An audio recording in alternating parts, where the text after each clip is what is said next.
We're a little bit too heavy on the male, pale and stale, I have to say, on stage. We're going to work on that next year. It's definitely part of my to-do list. But we're all here based on the merits of what you guys have to say. I've been following very closely the things you're working on. Let's just have a quick fire round to better understand what's going on today and what we're going to be talking about. So, Jose, can technology identify behavioral patterns of residents and tourists and can be used to inform strategies for destinations to better serve their needs? Yeah, we can detect flaws and evaluate the emotional experience using artificial intelligence. Fantastic. Danielle, can technology give us the market access for more sustainable accommodations? Yeah, absolutely. Technology can help travelers find, identify, choose more sustainable accommodations. I would also say technology can help us with market capacity, but I'll talk about that later. Brilliant. Cliffhanger. Great to hear that. Olivier, can technology distribute at scale data on carbon footprint for the travel suppliers? Short answer, yes. Longer answer, last year Amadeus processed something like 470 millions of transactions. Wow. So it's 470 millions of opportunities to push for more sustainable travel. Okay, we may be the first panel that has two Oliviers on the same panel. So can I ask our second Olivier Ponti, can technology help destinations identify more sustainable target markets?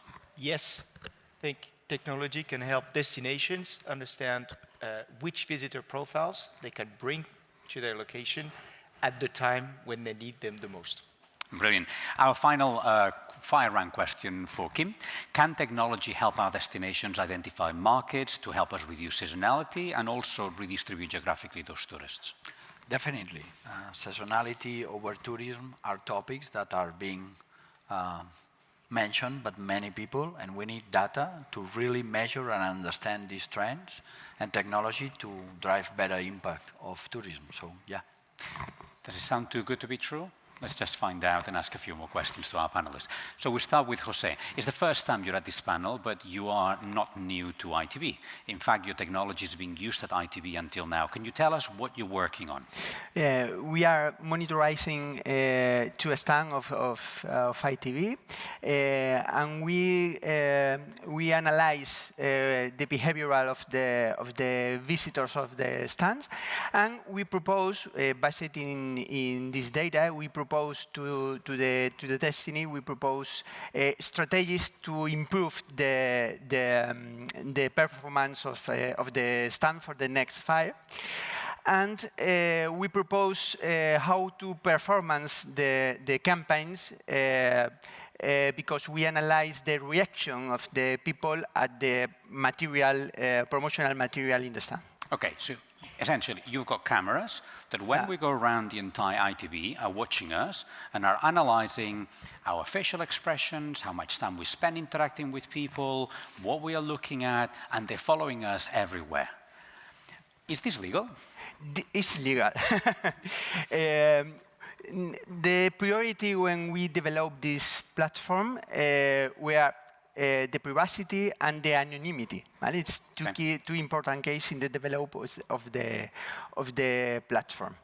It's easy if you think that you are watching a movie on the TV and you are taking notes in your notebook. If your notes are good and you give me the notes, I can read the notes and I know the plot of the movie only without alphabetical characters. Okay. It's the same. Okay. Good. We'll come back to this a little bit later on because I'm really intrigued, and also it's something that we haven't talked about before. Danielle, of course, you're not new to sustainability or to this platform. I think we had a really lovely conversation last time you were here. What has changed in the last year? Yeah, so last time we were here, we were just about to change something with our program, and I remember being on stage being like, oh, I want to talk about it, so I get to talk about it now. Since last year, we shifted our program for accommodations and sustainability and how we label them to feature only third-party certified accommodations, third-party certified sustainability accommodations, in line with where regulation is going and making sure to meet the traveler demand for more veracity of information, verifiable information, all of that. And so with that also comes a challenge, which is there are far fewer accommodations with certifications, and so then we also released a product in November to support accommodations to get third-party sustainability certified, to help them identify where they are in that journey, what comes next, what tools they might need, how to actually get some funding for that, all with the idea of trying to build that supply. We're learning from it, but really exciting because it's years in the making, and I think really the future of where we need to go with this type of labeling. Also, travelers can make those choices in the end.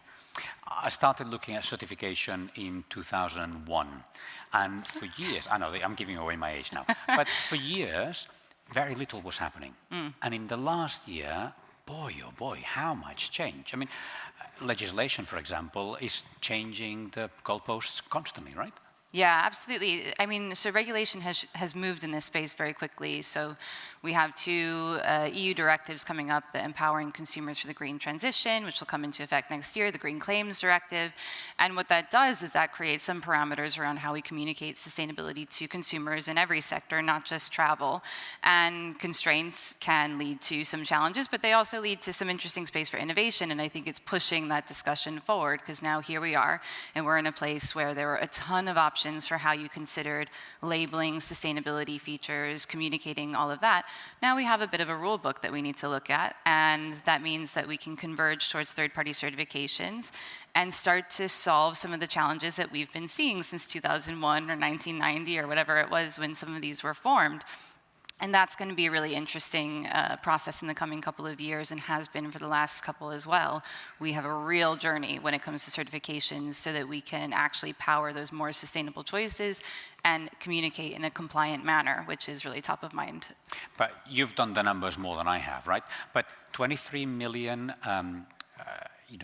suppliers, essentially, 23 million listings, 20,000 certified properties. However much we're going to scale this, how long will it take?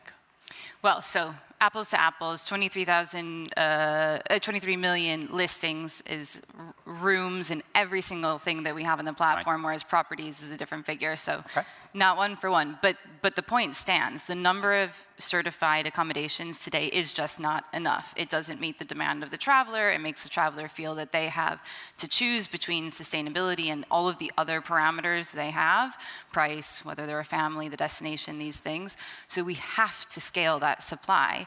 But just because a property isn't certified doesn't mean that they haven't taken any action on sustainability. We shouldn't assume that not certified means zero. Yeah. So there's quite some work we need to do, which is again why we released that tool, all with the idea of we've got to start pulling accommodations up that ladder. And for accommodations that are SMEs particularly, this is going to be a real struggle. So there's a lot of work to be done on making that easier and getting that number up. But I'll be the first to say that 20,000 properties with a sustainability certification on our platform is just not sufficient yet. That's a huge challenge. And that number has not changed for many, many years, but it has increased significantly in the last 2 years. So we'll come back to that later on. So there are kind of opportunities there. Olivier, it's the first time I'm interviewing you on stage, which is great. It's always really nice to also meet somebody new on stage. And the work, of course, that Amadeus has done maybe sometimes goes a little bit under the radar because you're more on the B2C, B2B than the B2B front, right? So the consumer doesn't necessarily know. You have made massive, massive changes in the last couple of years. What was the business case? What have you done first? And what was the business case you had to put forward to people higher up in the food chain to say, let's invest time and effort in sustainability? I like the business case example that you're taking because it's more the business rationale than the business case. Okay. Because very often when we talk about sustainability business case, I mean in terms of, okay, can I generate revenues out of that, is not the most obvious. Sure. But obviously, I mean, as a company, as a corporation, we have a mission and sustainability is embedded into it. So when we look at what can we do, and there is, I always like to take some specific figures because I think they are telling a bit what we can do. Amadeus Scope 1 and Scope 2 emissions are 15,000 tons. The airline industry as a whole is 900 million tons. So as Amadeus, we can do as much as we can to take care of our own emissions, and actually we do, and we do it well.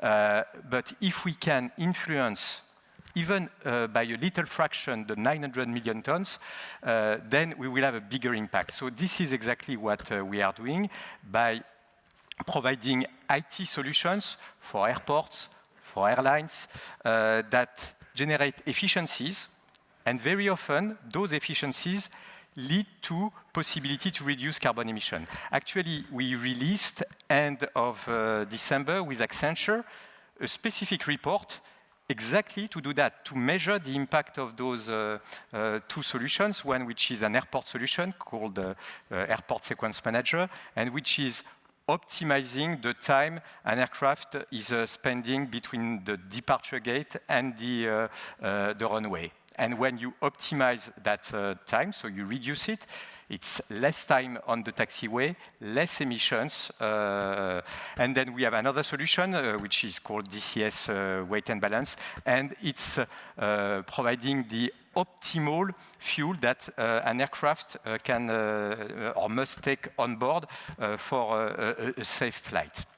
I mean, with those solutions, we took real use cases, test cases, before and after implementation, and looking at those two solutions, the outcome is, on a yearly basis, is, with those two, is 50,000 tons of CO2 avoidance. If you extrapolate those figures to the entire industry, and this is a big if, I mean, we agree, but we move to 5.7 million tons. And 5.7 million tons, it's 0.6% of those 900 million tons. So the message here, we have existing solutions that do have an impact today and that can be used. So it's not something for tomorrow, it's something that is implemented today. And it improves the business case for the airlines as well, right? Nobody wants to spend time taxiing.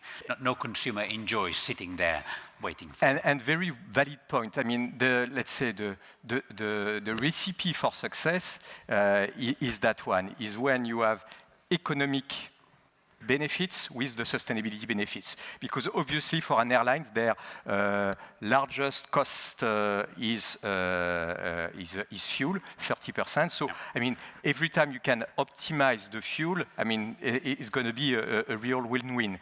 But we have also looked at the other part, what can we do to provide more information to the travelers? And here, the business case is not as strong. So we need to look at that a little bit more. So, what does success look like? When will you say, we have achieved a milestone that we say, we're really proud of having done that? You must have a goal path. You say, these are the things we're going to measure, and when we achieve these, we'll just shout it out to the world saying, guys, look what we've done. So, I mean, I think I was loud enough for the success on some of those IT solutions, but let me maybe take another example, which is more for the traveler. So providing CO2 information for the traveler. And this is, I mean, an interesting topic, whereby we've made the commitment to say, okay, we need to provide that information to travelers the same way we provide information about flight schedules, prices, equipment type. And we make it part of our baseline. So it's not information that we sell on top. I mean, it's, let's say, I mean, we do not charge extra. And what we have been doing here is to provide or enable that information into our flagship product. So, I mean, we have our travel agency booking solution, which is called Master Pricer. It's 350,000 point of sale worldwide, and we've enabled CO2 information into those. So, I mean, success or progress is already when you start enabling that information into the solutions.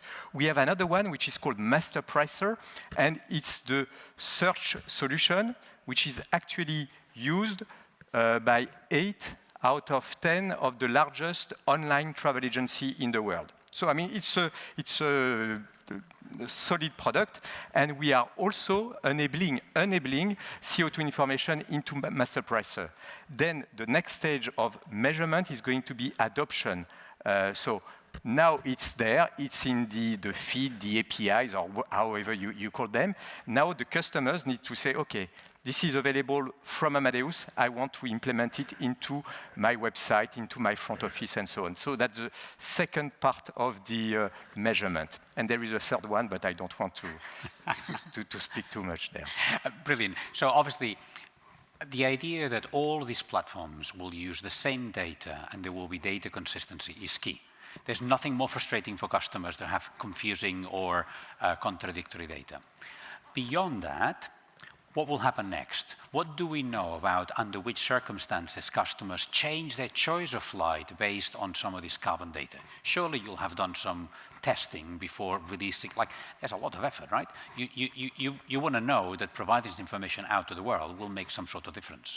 Yeah, I mean, actually, I mean, if we come back to what I just mentioned, I mean, we made the commitment to provide that information to the wider traveler audience. So I would say providing that information, awareness is the first element of impact. Because, I mean, we make the assumption that people want to know and understand.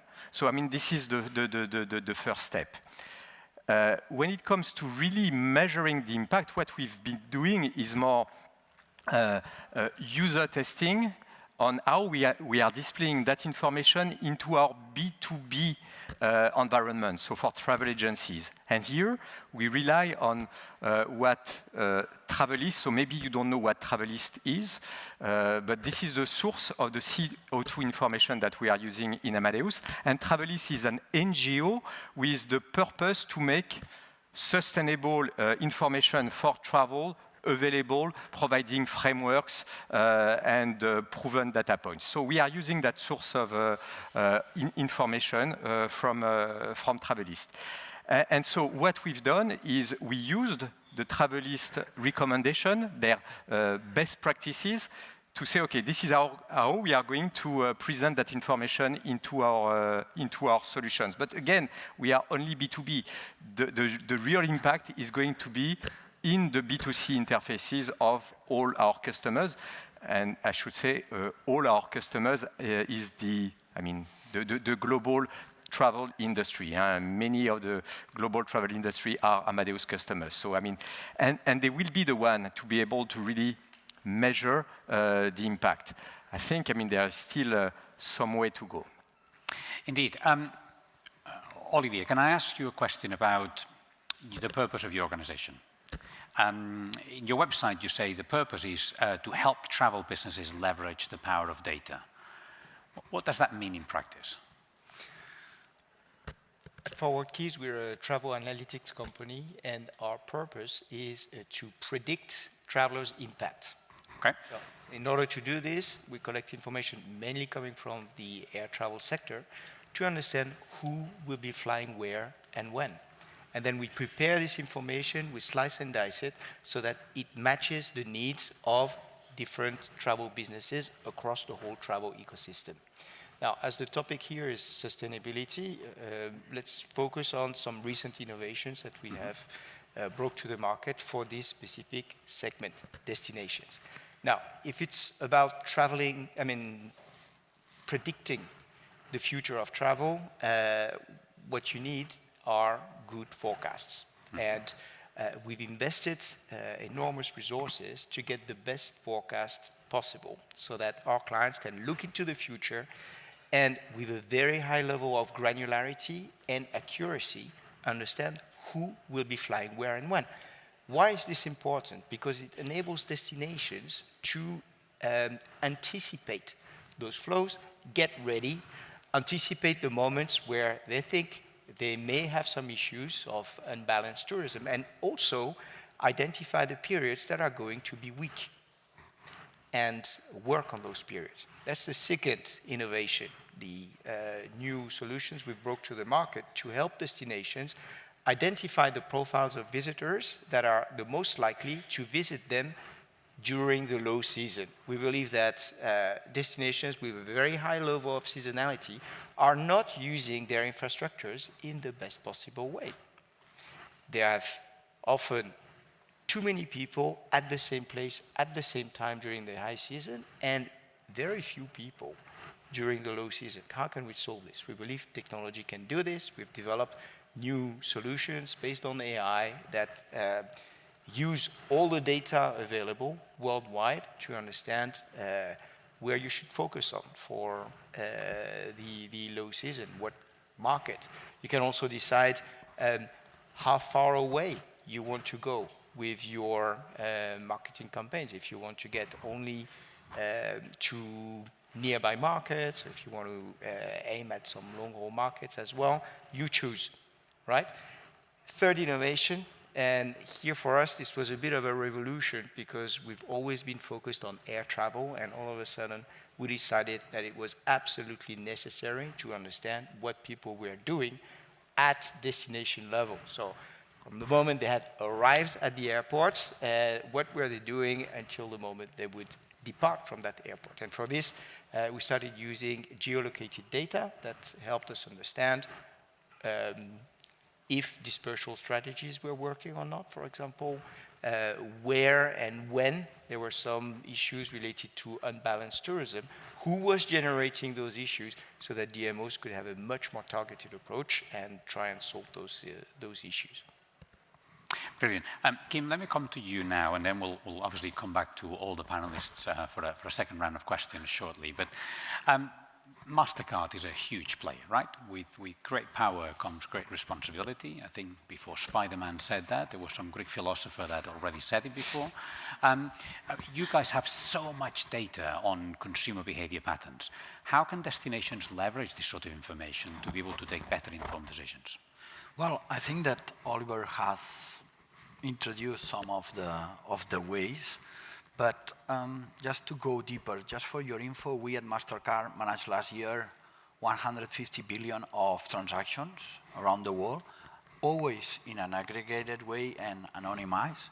And these allow us and destinations and private sector companies better understand the behavior of the traveler before, during and after the travel. When I say before, I mean in their own countries, in their daily life, how they behave. And I think this is super important because now it seems that talking about the recovery in the pandemic, it's not allowed because it seems from the past, but we have to be reminded, globally speaking, today or maybe last week, we reached the total number of pandemic level. And this means that now we are entering in a new scenario. Until 3 months ago, many destinations want to attract more people, more travelers, more travelers. But now, we have other objectives. Destinations have other objectives. Do you think so? Do you think their objectives have changed? Yeah. Yes, because the mature markets, I mean, they don't have other choice. They have to break seasonality. They have to create new tourism attractions, secondary spots, and they are working on that. And the reality is that the less mature markets, at the end, in the country, the tourist destinations are 2 or 3, a few destinations. And these 2 or 3 destinations also face challenge of over-tourism, maybe. So, although as a country they want to grow, the current tourism spots sometimes are overcrowded. So now it's not a matter of bringing more people. It's a matter of attracting, and please let me say carefully this word, the desired traveler, okay? So that traveler that is aligned with the values of the destination, with the sustainable values, with the strategy of the destination, on those travelers that leave a better impact in the destination. When I say better, I say in terms of footprint, sources consumption, but also economic impact and social impact.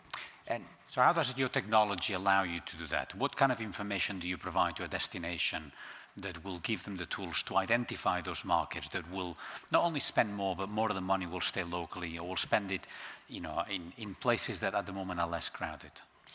Well, first of all, our data and third-party data, because we used to partner in many of the partners that we have here today, but combining our capabilities, we are able to understand who is traveling where, in which part of the season, and how are they behaving in the destination, how much they spend, which type of consumption are they doing in the destination.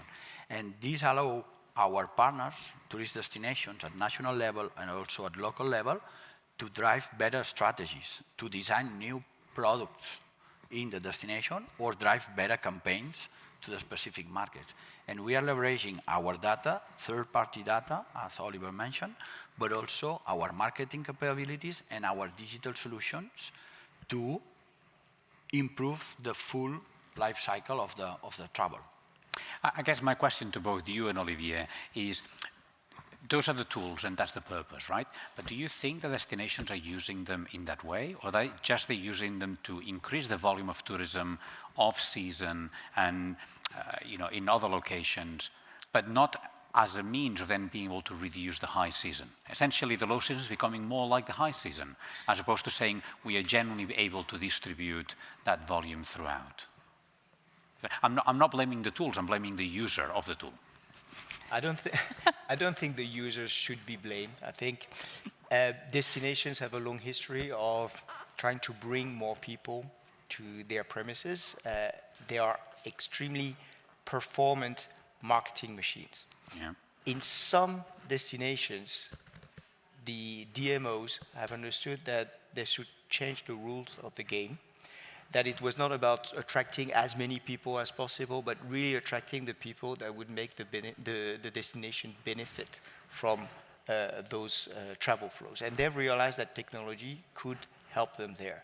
But they need to be helped in order to leverage the power of the data to the maximum. And I think this is where there's still a lot of work to be done. Just one example with the city where we're based, Valencia. We work very closely with the local DMO, and we looked at what was happening during the high season. Yeah. We could see some parts of the city where all the bars are located being very popular, too popular maybe, with some visitor profiles and generating some negative externalities. So we helped them identify who those problematic travelers were so that they could communicate much better in the right language to those visitor profiles. But at the same time, we also looked at places outside of the city center that could benefit from more visitor flows so that more businesses could reap the benefit of the overall attractiveness of the destination. And we could identify those places with the highest potential and the visitors that were the most likely to go there. So there's one place, for example, it's called the Albufera. It's beautiful, near the sea with a big lake. You can enjoy a paella there. Mm-hmm. But that's something that many people already do. And many travelers go with their bicycle there. So we said, look, Albufera, great potential, but stop marketing the paella thing. Why not market dinner or sunset at the Albufera? I even went as far as a Frenchman to suggest paella in the evening in the Albufera. That's a no-go. All right, you don't do that in Valencia, but watching the sunset, yes. So actually we started seeing all across the city beautiful pictures of the sunset in the Albufera, telling people, locals and travelers alike, hey, why don't you go there? So I love that example. I think there'll be a bunch of locals that will say, I am fed up enough with tourists near the center. I don't want to find them everywhere. And that brings me back to some of the work that you're doing, Jose. So if I understand right, in the city of Malaga, your cameras in the streets essentially capture data of visitors and residents, and your cameras are clever enough to know from their behavior who is a resident and who is a visitor, and you can capture information about their facial expressions and how they interact with one another. I mean, wow. How does this data help you? And how can this data be used to improve those relationships between residents and tourists? We said we are the Google Analytics of the real world. We use artificial intelligence to transform the photograms, the images, into alphanumeric data. Okay. Our artificial intelligence is not like ChatGPT or Gemini. It's not generative. We join two families of artificial intelligence. We use artificial vision and we use cognitive artificial intelligence. And the joint of these two kinds of artificial intelligence can analyze each photogram, extract the data, and we lose the image. And what kind of data we can extract? We can count people, we can analyze the flow of the people. We can analyze the nonverbal language, so we can obtain what the emotional expressions of the people, and we know with this the experience of the people in the area. And we can measure the behavioral conduct. We can measure the behavioral of the people in a stand, in a fair, or in a city, or in any part of the world. We give you a dashboard with the KPIs that you need to make data-driven decisions. Okay, so you can't access to the tool. You access to your dashboard with your KPIs, and we help you to use these KPIs to implement actions to correct the bad data and power or improve the good data. Okay, so in the example, for example, following from Olivier, if a city then said, we want to promote a new area where maybe there have been fewer tourists until now, your technology would allow them to say to that city council, this is the type of tourism, and this is the volume of tourism, and this is the way in which you could do it, where the interaction between residents and tourists is still a positive one, and the outcome is positive for both groups, or which one of the two groups basically is having first a negative outcome from that additionality of visitors. Right? And we can detect in which points of the city two flows crash and have problems, and the city council can implement activities to move the tourists to another close zones and not crash with the life of the city. Okay, we've got 5 minutes only left, so I just want to go back to all these tools are great, but these tools fail when the users fail, right? Like, we can give them advice to the businesses to become certified. We can give data to customers to identify, where the most sustainable flights are. But human beings are not rational, right? We have ways of, basically misbehaving, most of us. We all do it, right? So, Danielle, going back to you, you're providing all this extra help to businesses to learn how to become certified, how to get data out of it. How do you support your partners at the moment? And how do you account for that, some of that irrationality that we all have?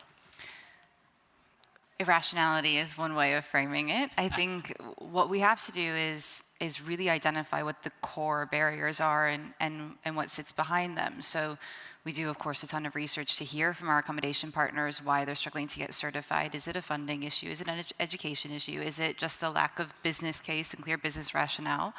But that's only based on what they tell us. Same for travelers. They tell us what the barriers are, but behavior might show us that the true barriers are something different than what they're saying.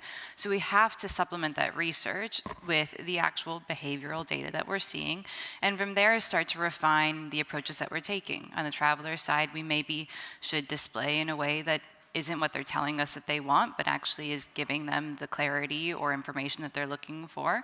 And on the accommodation side, maybe they tell us that funding is really a core issue, but perhaps it's a particular type of funding, and we need to test, and we do that through A/B testing, we do that through a variety of ways, really what's going to alleviate those barriers. And then from there, we need to iterate those products, those features, et cetera, and make sure that they're actually driving the end impact that we want. Because this is just a step, right? Making more sustainable choices for the traveler, getting the accommodation partner certified. These are all interim steps on the way to a more sustainable travel industry. We need to keep checking that we are still in that end goal, but it's a million problems broken down that we need to just be feeding each other and making sure that we're getting in the right solution. Olivier, I'll come to you now. I was asking Danielle about the suppliers and how do we help them. I guess with you, I'll ask you on the consumers. You're going to provide all this data on carbon to, through B2C, B2B, and then finally to the final consumer. What is your evaluation strategy? How will you evaluate that this tool was worth implementing or introducing? So maybe I was not too clear before. Yeah. I mean, the evaluation strategy is, okay, first we measure enablement, and here, I mean, we've gone a very long way by bringing CO2 information into those flagship products. So I mean, I'm not saying this is 100% done, but I mean, this is close to completion.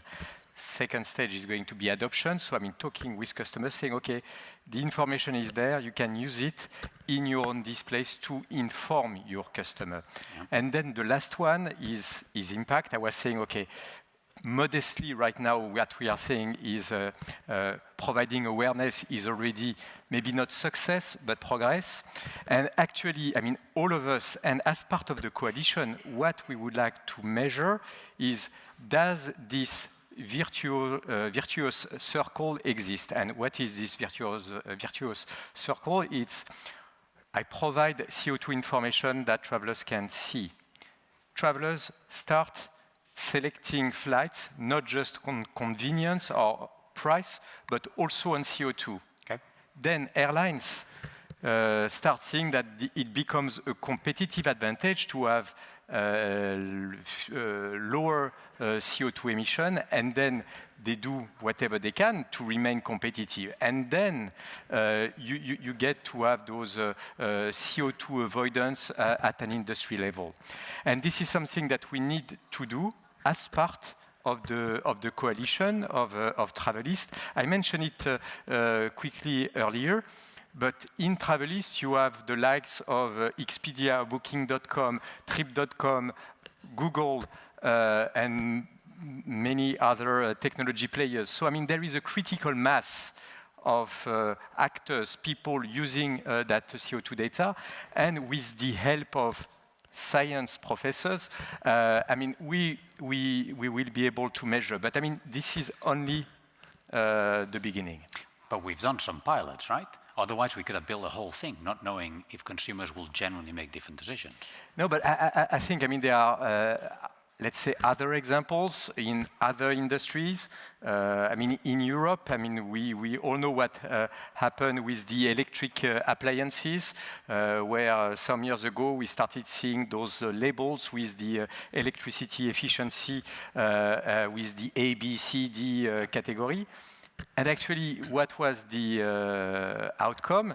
It's, I mean, all the providers, the suppliers have gone to the A, maybe B category. So, I mean, in some other industries, it does work. Let's see how it's going to work out for travel. But, I mean, we are confident. We want to do it. And actually, we are going beyond air CO2 information, but introducing also rail, car, and hotel CO2 information. We could be here all day, and I realize we've run out of time, I'm afraid. Thank you very much for your time and your contributions to all 5 of you, and I hope that everybody, both online as well as in the room, has found the session very informative. Thank you.